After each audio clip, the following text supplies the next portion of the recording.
This incredible and frankly shocking moment that was beneath the dignity of how a senator should behave. And it is a very incredibly telling moment. I mean, it's obviously indecent and based on a desire to not have accountability. My reaction was that her behavior was disgraceful, behaving disgracefully. It was disgusting. It was awful. It was an awful, awful thing that she did. It's awful. Harmful to democracy. Wow.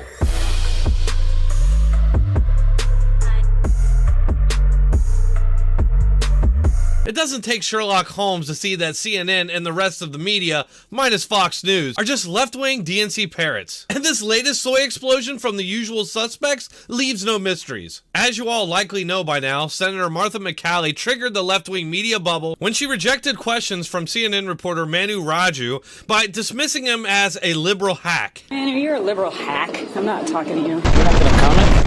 Now, let me just say that I'm not super familiar with Raju, but what I do know of him isn't good. Just casually watching him on CNN, he plays the typically partisan games that we've all come to expect from CNN. Like, he reported fake news about Donald Trump Jr. and then blamed his sources when it was exposed as lies. He put out fake news about Kavanaugh, but when it was refuted, he refused to retract the story. He has a laundry list of liberal hackery that I'll put in the description for you to check out, but as far as I can tell, the label of at least hack is accurate. But leave it to the left-wing activist media to immediately hyperventilate and explode into completely fake and hypocritical outrage. Calls him a nasty name. It just demeaned the office. It wasn't exactly what Sarah Palin used to like to call a gotcha question. And I'm not being defensive of him because he's my colleague. When they tell the news media go away, they're telling you at home to go away. That's not just about us, it's about you. They're attacking a fundamental part of American freedom. Revealed her contempt for professionalism,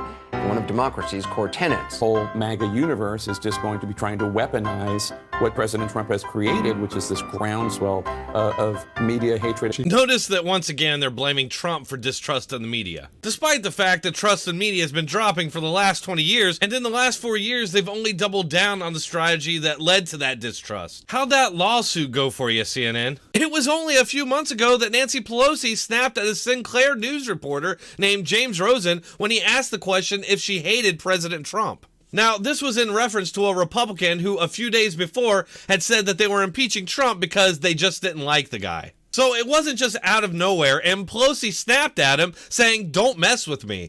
And so I wonder if you could explain to the American people why the legal rights of the whistleblower should prevail in this political setting over those of President Trump, who should ordinarily enjoy a right to confront his accuser.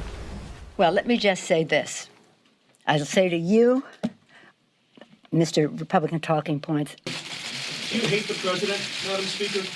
Because I don't hate anybody. Representative Collins suggests, in a Catholic house, you don't hate anybody, not anybody in the world. And as a Catholic, I resent your using the word hate in a sentence that addresses me. So don't mess with me when it comes to words like that.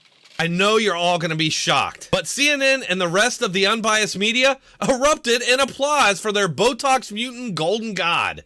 Don't mess with me. One of the many iconic Nancy Pelosi moments. Absolutely, I loved it. I thought that was Nancy Pelosi at her truest and at her best. She's angry. She's angry with the cheap shot question, but it's really important for those of us who really can't stand the idea of a Trump presidency.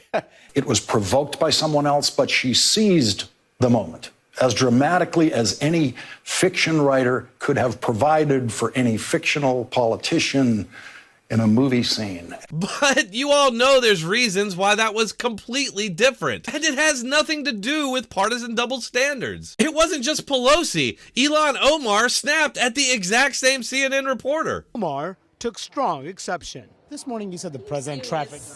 What is wrong with you? Question about your tweet. You had a tweet saying the president trafficked in hate. Yes, I tweeted. There's a response. You can run that and have a nice day.